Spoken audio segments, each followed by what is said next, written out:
আসসালামু আলাইকুম।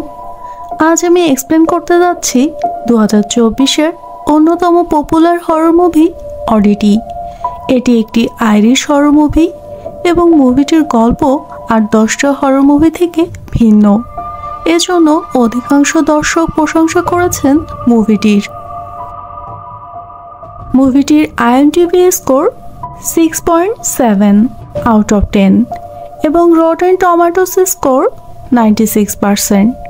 চলুন শুরু করা যাক গল্পটি।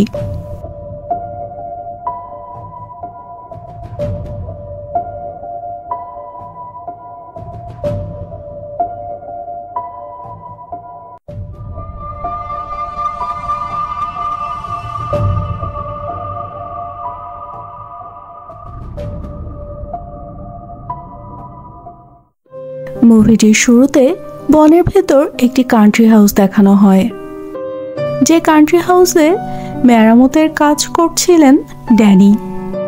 তিনিই ছিলেন এই বাড়িটির মালিক। তিনি একাই বাড়িটিতে কাজ করছিলেন আর মিউজিক শুনছিলেন। বাসাটির বিভিন্ন জায়গাতে তিনি ক্যামেরা সেট করে রেখেছিলেন, যাতে এই বাসায় কোনো সুপারন্যাচারাল কিছু আছে কিনা জানা যায় সহজে, কারণ বাড়িটি বেশ পুরানো ছিল।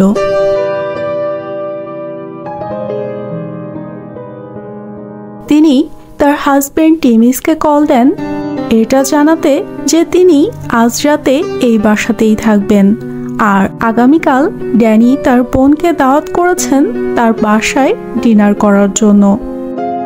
ড্যানির হাজবেন্ড ডক্টর টেড টেমিস ছিলেন একজন সাইকিয়াট্রিস্ট। সেদিন রাতে ড্যানি কাজ শেষ করে তার তাঁবুতে ফেরেন, যেটি ছিল এই বিশাল বাড়িটির মেইন দরজার সামনে। ড্যানি বাসা থেকে বের হয়ে তার ফোন খুঁজছিলেন তার গাড়িতে। তখন তিনি একটি শব্দ পান এবং বাড়ির ভেতর চলে যান ফোন না নিয়েই। হঠাৎ ড্যানি খেয়াল করে যে মেইন দরজাটি কেউ খুলতে চেষ্টা করছে বাইরে থেকে। সে ডোর ভিওয়ারটি ওপেন করলে সাদা পাথরের চোখওয়ালা একজন মানুষকে দেখতে পায়। সে ড্যানিকে বলছিল যে ড্যানি বিপদের ভিতরে আছে, কারণ সে যখন গাড়ির কাছে ছিল তখন একজন লোক তার বাসার ভেতর ঢুকেছে।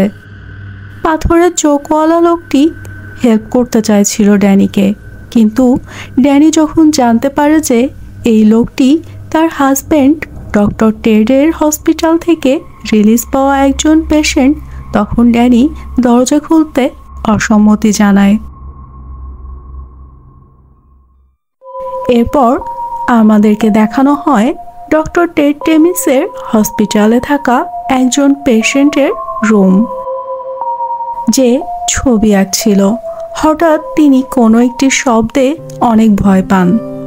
তারপর রুম থেকে বের হয়ে দেখতে পান কোনো একজন পেশেন্টকে কেউ খুন করে গেছে, আর রক্তের ভেতর থেকে খুঁজে পাওয়া যায় একটি পাথরের চোখ। মুভিটির পরের দৃশ্যে আমরা দেখতে পাই একটি ছোট্ট অ্যান্টিক শপ, যে শপে আসেন ড্যানির হাজবেন্ড টেড। আর এই অ্যান্টিক শপটি ছিল ড্যানির যমজ বোন ডার্সির। তখন ডার্সির হাতে একটি বেল ছিল। সে টেডকে বলে যে এই বেলটি হন্টেড। যেই এই বেলটি বাজায় তার কাছে একটি মৃত হোটেল বেল বয় আসে এবং তাকে খুন করে। কিন্তু টেড সাইকোলজিস্ট হওয়াতে সেগুলো বিশ্বাস করে না। তাদের কথোপকথনে আমরা জানতে পারি যে ড্যানি সেই রাতে খুন হয়ে গেছেন। টেড তখন ডার্সিকে একটি পাথরের চোখ দেয় এবং বলে যে ড্যানি যে রাতে খুন হয় ওই রাতে ড্যানির দরজায় যে লোকটি ছিল এটি তার চোখ। তার নাম ছিল অলিন বুল। সে মারা গেছে গত রাতে। ড্যানির বোন ডার্সি অন্ধ ছিল, কিন্তু তার মায়ের কাছ থেকে সে বেশ কিছু সুপারন্যাচারাল পাওয়ার পেয়েছিল। তার ভেতর একটি পাওয়ার হলো ডার্সি যে কোনো মানুষের পার্সোনাল প্রোডাক্ট ছুঁয়ে সেই মানুষের সম্পূর্ণ বায়োডাটা ও তার অতীতের সকল কাজকর্ম দেখতে পারত। এই জন্যই পাথরের চোখটি চেয়েছিল ডার্সি, যাতে ওই লোকটি সেই রাতে তার বোনকে কেন মেরেছিল তা সে জানতে পারে। কারণ পুলিশ ওই লোকটিকেই ড্যানির খুনি বলে সাব্যস্ত করেছে। এরপর টেড ডার্সিকে বলে যে সে ইয়ানা নামক একজনকে গার্লফ্রেন্ড হিসেবে পেয়েছে এবং ওই বাড়িটিতেই আছে তারা। এই কথাটি ডার্সির কাছে অদ্ভুত লাগে। তখন টেড ডার্সিকে তাদের বাসায় যাওয়ার জন্য আমন্ত্রণ করে এবং অ্যান্টিক শপ থেকে চলে যায়। এরপর ডার্সি তার অ্যান্টিক শপটি বন্ধ করে তার বাসায় ফিরে যায়। বাসায় যেয়ে সে অলিন বুলের পাথরের চোখটি নিয়ে বসে ড্যানির খুন হয়ে যাওয়া রাতে আসলে কি ঘটেছিল এটা জানার জন্য। ডার্সি দেখতে পায় যে তার বোন ড্যানি অলিন বুলকে দরজা খুলে ভিতরে আসতে দেয়নি এবং অলিন বুল তার বোন ড্যানিকে খুন করেনি।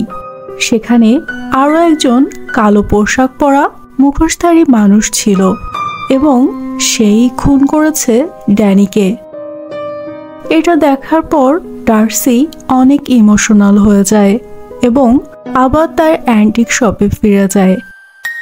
সেখানে থাকা একটি বিশাল কাঠের বাক্সকে ধরে সে বসেছিল। তখন ডার্সির শপে থাকা অ্যান্টিক শোপিসগুলো মনে হচ্ছিল জীবন্ত হয়ে উঠেছে, কারণ তার অ্যান্টিক শপের অধিকাংশ জিনিস হন্টেড ছিল। এরপর ডক্টর টেডকে দেখা যায় সেই বাড়িটিতে। তার সাথে ছিল তার নতুন গার্লফ্রেন্ড ইয়ানা। ইয়ানা টেডকে বলতে চেষ্টা করে যে এই বাড়িতে ড্যানির আত্মা ঘোরাফেরা করছে, কিন্তু টেড তা বিশ্বাস করে না, কারণ সে সাইকোলজিস্ট। কিন্তু ইয়ানা এই বাসায় রাতে আর একা থাকতে চায় না, কারণ রাতে ঘুমাতে যাওয়ার সময় ইয়ানা ড্যানির মতো কাউকে দেখেছে, যে পরের মুহূর্তেই অদৃশ্য হয়ে গিয়েছিল ইয়ানার সামনে থেকে।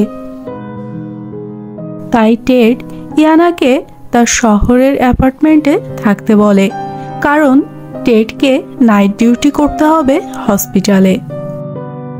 তখন ইয়ানা টেডকে বলে ড্যানির বোন ডার্সি একটি বড় কাঠের বাক্স পাঠিয়েছে যখন সে ঘুমছিল। কিছু সময় পর সেখানে ডার্সিও চলে আসে, কারণ লাস্ট উইকে টেড ডার্সিকে তার বাসায় আসার জন্য আমন্ত্রণ করেছিল। কিন্তু ইয়ানা বিরক্ত হয় ডার্সি তাদের বাসায় আসাতে। ডার্সি টেডকে বলে যে সে এই বাসায় থাকতে চায়, যদিও টেড আর ইয়ানা দুজনই কিছু সময় পর বাসা থেকে চলে যাবে। ডার্সি তখন টেড আর ইয়ানাকে তার পাঠানো কাঠের বাক্সটি খুলে দেখায়, যার ভেতরে ছিল একটি ভয়ানক দেখতে বিশাল কাঠের পুতুল। ডার্সি টেডকে বলে যে এই কাঠের পুতুলটি তার মায়ের ছিল, আর এই পুতুলটি সে টেডকে উপহার হিসেবে দিতে চায়। তখন টেড ডার্সিকে বলে যে এই পুতুলটি সে আগে কোথাও দেখেছে। এরপর টেড চলে যায় হসপিটালে, আর ইয়ানাকে বলে যায় প্যাকিং শেষ করে শহরে চলে যেতে। তখন বাড়িতে ইয়ানা আর ডার্সি একা ছিল। তখন ডার্সি ইয়ানাকে বলে যে এই পুতুলটি তার মাকে একজন ডাইনি বিদ্যা জানা মহিলা উপহার হিসেবে দিয়েছিলেন তার মায়ের ৫ম বিবাহবার্ষিকীতে। ইয়ানা জানায় যে পুতুলটি তার পছন্দ হয়নি, ডার্সি এটা ফেরত নিয়ে যেতে পারে। ততক্ষণে ইয়ানা তার প্যাকিং শেষ করে এবং শহরে রওনা হবার জন্য তার গাড়ির চাবি নিতে যায়, কিন্তু সে তার গাড়ির চাবিটি বাসার কোথাও খুঁজে পায় না। ফলে বাধ্য হয়ে ইয়ানাকে থেকে যেতে হয় বাসায় ডার্সির সাথে।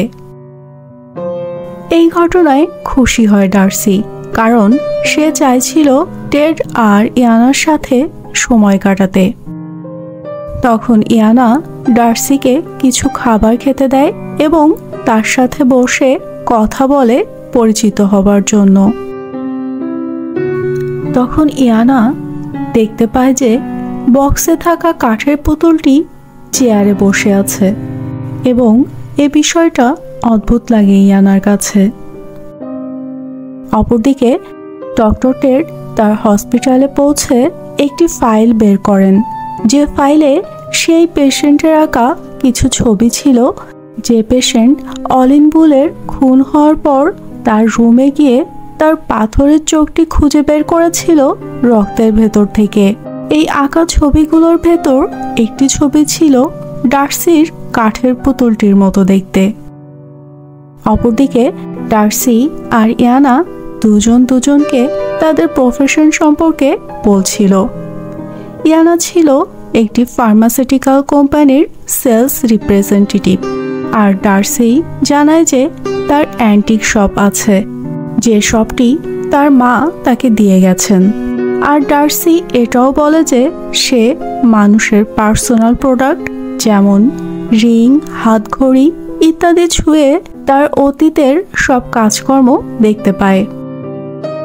ইয়ানা কথা বলতে বলতে ডার্সিকে বলে যে এই বাসায় তার একা থাকতে ভালো লাগে না, কারণ আবারও যদি ডক্টর টেডের হসপিটালের কোনো পেশেন্ট এসে দরজা নক করে, এটা ভাবতেই ইয়ানার ভয় লাগে।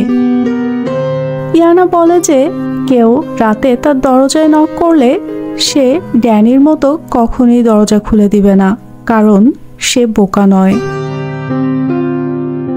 তখন ডার্সি ইয়ানাকে বলে যে তার বোন ড্যানিও বোকা ছিল না। ডার্সি ইয়ানাকে আসল ঘটনা খুলে বলে। সে বলে যে অলিন বুল তার বোনকে খুন করেনি, কারণ তার বোন ড্যানি সেই রাতে অলিন বুলকে বাসার ভিতরে আসতেই দেয়নি।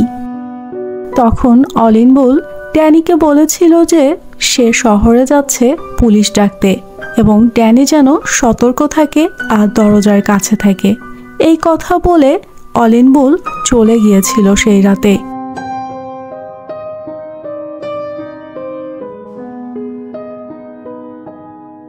তখন ড্যানি তার তাঁবুর ভিতরে যায় তার সেট করে রাখা ক্যামেরাটা নিয়ে এবং সারাদিন ধরে ক্যামেরাতে অটোমেটিক মোডে ওঠা ছবিগুলো দেখতে থাকে। হঠাৎ একটি ছবি দেখে ড্যানি চমকে ওঠে, কারণ সেই ছবিতে স্পষ্ট দেখা যাচ্ছিল যে কালো পোশাক পরা একটি লোক তার বাসার ভেতরে ঢুকেছে। অর্থাৎ অলিন বুল সত্যি কথা বলছিল এবং সে ড্যানিকে হেল্প করতে এসেছিল। সেই কালো পোশাক পরা সাদা রঙের মুখোশধারী লোকটি খুন করে ড্যানিকে। ডার্সি আরও বলে যে কালো পোশাক পরা লোকটির নাম আইভ্যান। এটা শুনে ইয়ানা অনেক অবাক হয়, কারণ ডক্টর টেড তাকে বলেছে যে অলিন বুল ড্যানির খুনি। অপরদিকে আমরা এখনো জানি না কে আইভ্যান এবং কেন সে ড্যানিকে খুন করেছে। আমার এক্সপ্লেনেশনটি যদি এই পর্যন্ত আপনার ভালো লেগে থাকে, প্লিজ আমার চ্যানেলটি সাবস্ক্রাইব করবেন। এরপর ইয়ানা তার রুমে আসে এবং ডক্টর টেডকে কল দেয়। সে ডার্সি যা যা বলেছে সব কিছু ডক্টর টেডকে বলে এবং জানতে চায় যে ডার্সি কখনোই ডক্টর টেডের হসপিটালে যায়নি, তবে আইভ্যানকে কিভাবে চিনল ডার্সি। অতএব আইভ্যান ডক্টর টেডের হসপিটালের কেউ। তখন ডক্টর টেড একজন সিনিয়র হসপিটাল অ্যাসিস্ট্যান্টের সাথে দাবা খেলছিলেন এবং এই সিনিয়র মেডিকেল অ্যাসিস্ট্যান্টটি হলেন আইভ্যান, যে ডক্টর টেডের আন্ডারে কাজ করে। ডার্সির মতে এই লোকটি তার বোনকে খুন করেছে, কিন্তু কেন তা আমাদের এখনো অজানা। ডক্টর টেডের সাথে কথা বলা শেষ করে ইয়ানা রুমের বাইরে আসে। সে দেখতে পায় যে ডার্সি সোফাতে ঘুমাচ্ছে আর কাঠের পুতুলটি তার দিকে তাকিয়ে আছে।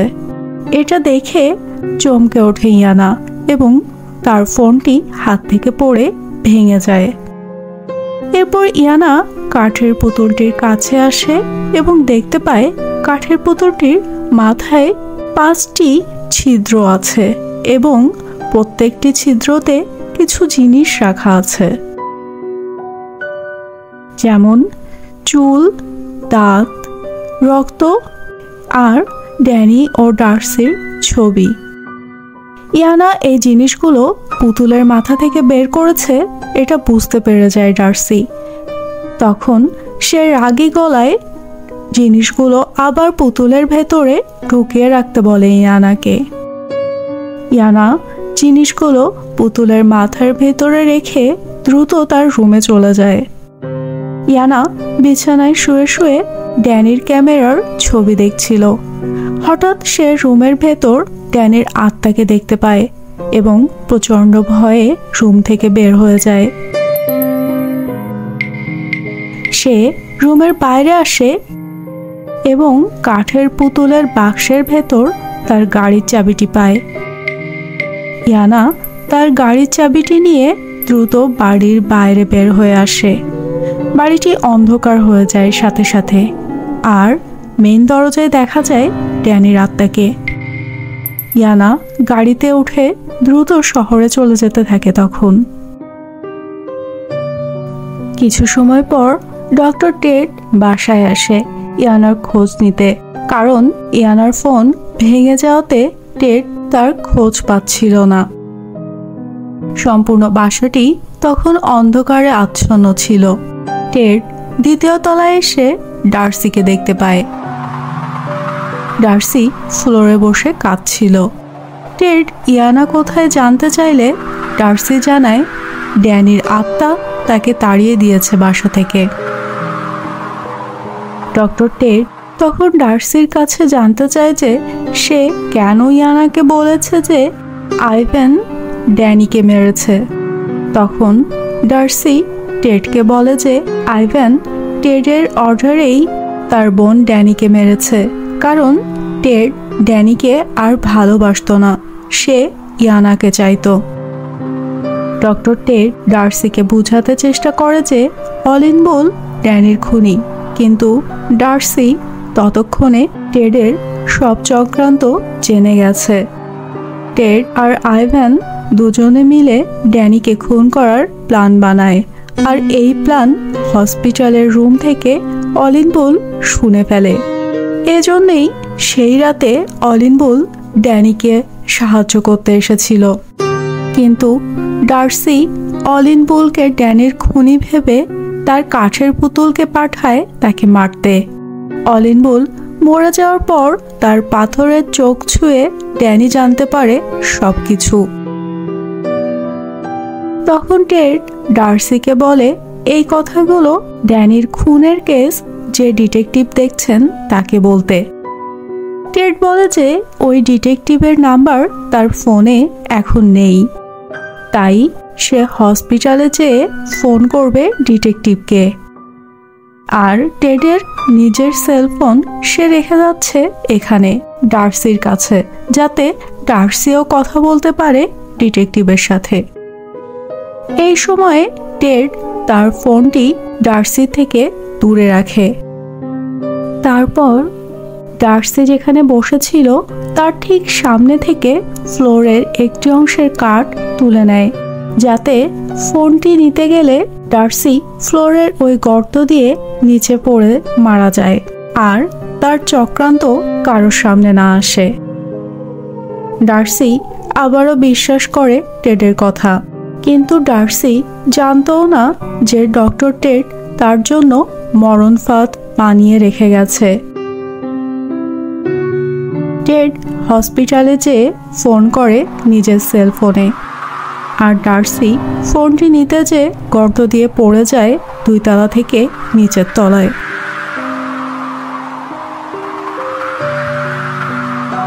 টেড এবারও আইভেনকে পাঠায় চেক করতে যে ডার্সি মারা গেছে কিনা। আইভেন আসে ওই বাসায় আর টেডকে বলে যে তার প্ল্যান সফল।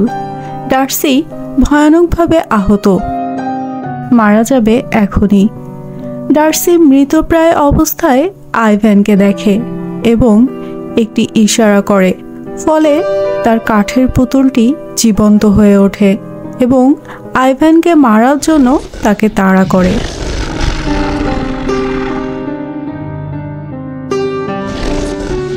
কিন্তু আইভ্যানকে খুন করার আগেই ডার্সি মারা যায়, ফলে কাঠের পুতুলটি আবারও নির্জীব হয়ে যায়।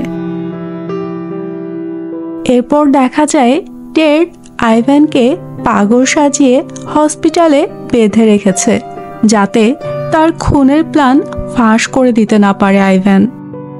আর একজন হিংস্র মানসিক রোগীকে আইভ্যানের রুমে পাঠিয়ে দিয়েছে আইভ্যানকে খুন করার জন্য। এরপর ডক্টর টেড ইয়ানাকে কল দেয়, কিন্তু ইয়ানা একটি ভয়েস মেসেজ দিয়ে টেডের সাথে ব্রেকআপ করে নেয়। টেড কার ড্রাইভ করে বাসায় ফিরছিলেন। তিনি বাসায় ফিরে তার দরজার সামনে একটি পার্সেল পান, যার ভেতরে ছিল ডার্সির অ্যান্টিক শপের সেই হন্টেড বেলটি, যা বাজালে মৃত হোটেল বেলবয় আসে খুন করতে। টেড এগুলো বিশ্বাস করে না, তাই সে বেলটি বাজায়, কিন্তু টেড তেমন কিছুই দেখতে পায় না তখনই, তাই সে খুশি হয়। কিন্তু কিছু সময় পরেই দেখা যায় টেডের পাশে দাঁড়িয়ে আছে মৃত বেলবয়, অর্থাৎ ডার্সির প্রতিশোধ সম্ভবত সফল হয়েছে। ডক্টর টেডও খুন হয়ে গেছে মৃত হোটেল বেলবয়ের ভূতের হাতে। এখানেই শেষ হয় মুভির গল্পটি। আমার গল্পটি কেমন লাগলো আপনাদের জানাতে পারেন কমেন্টে। আর নেক্সট কোন মুভির এক্সপ্লেনেশন পেতে চান জানাতে পারেন সাজেশন হিসেবে। আপনার পছন্দের মুভিটি হতে পারে আমার পরবর্তী ভিডিওর গল্প। ভালো থাকবেন সবাই, আল্লাহ হাফেজ।